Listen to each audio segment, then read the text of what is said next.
ازيكم يا حبايب قلبي، عاملين ايه؟ يا رب تكونوا بخير. جاي لك النهارده بطريقه ازاي تعمل رقم امريكي الواتساب والتليجرام بالمجان.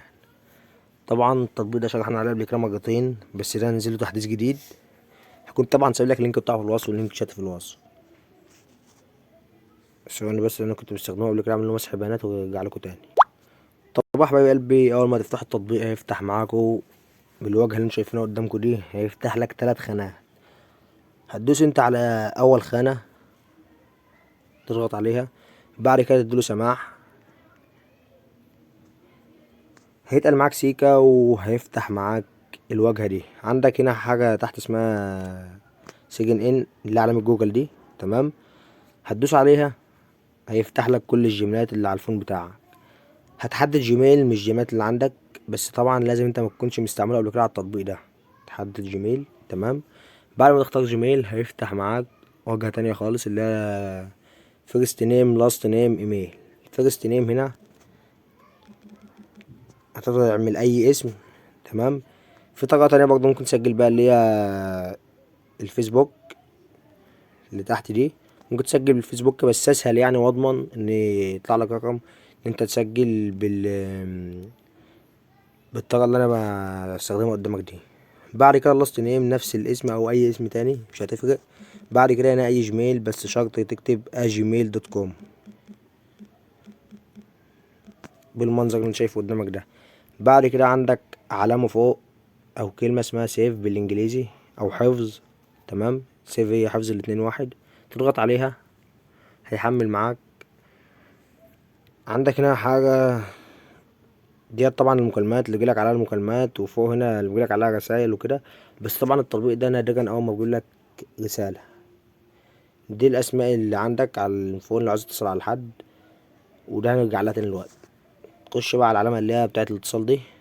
في حاجة تحت هنا اللي هي اللي تحت دي، تضغط عليها ظهر لنا هنا الرقم ده، رقمك اهو. تمام، نطلع كده من التطبيق نخش على الواتساب. موافقة المتابعة هنا تحط 1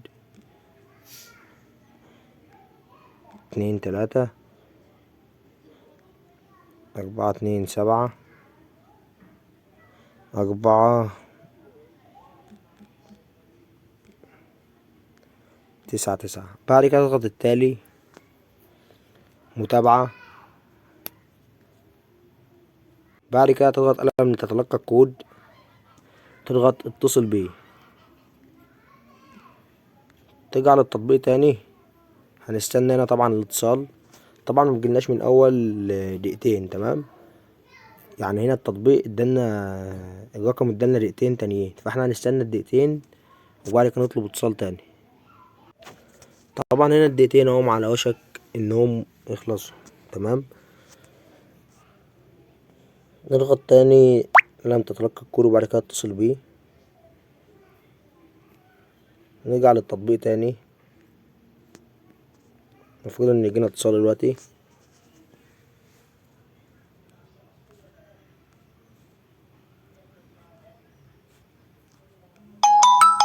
طبعا ده الاتصال اهو.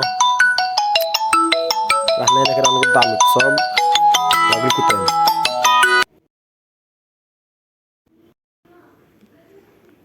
طب يا حبايب قلبي، هنا جالنا اتصال وسمعنا الكود، مفيش اي مشاكل زي ما شفت طبعا في الفيديو، عشان بس محدش يقول انت بتكذب وكده.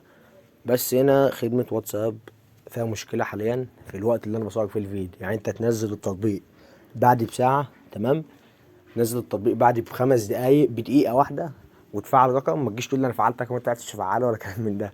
لان انت في الوقت اللي انا بنزل لك فيه الفيديو، اللي انا بصور فيه الفيديو، تمام، لان انا طبعا بصور الفيديو وبنزله بعد كده بشوية، مش في نفس الوقت يعني. تمام، فانت الوقت اللي انا بصور فيه الفيديو دلوقتي، تمام، فيه مشكلة في خدمة واتساب. وبس كده يا اخواتي، ودي بتكون نهاية الفيديو. لو عجبك الفيديو متنساش اللايك والاشتراك في القناة، والسلام عليكم.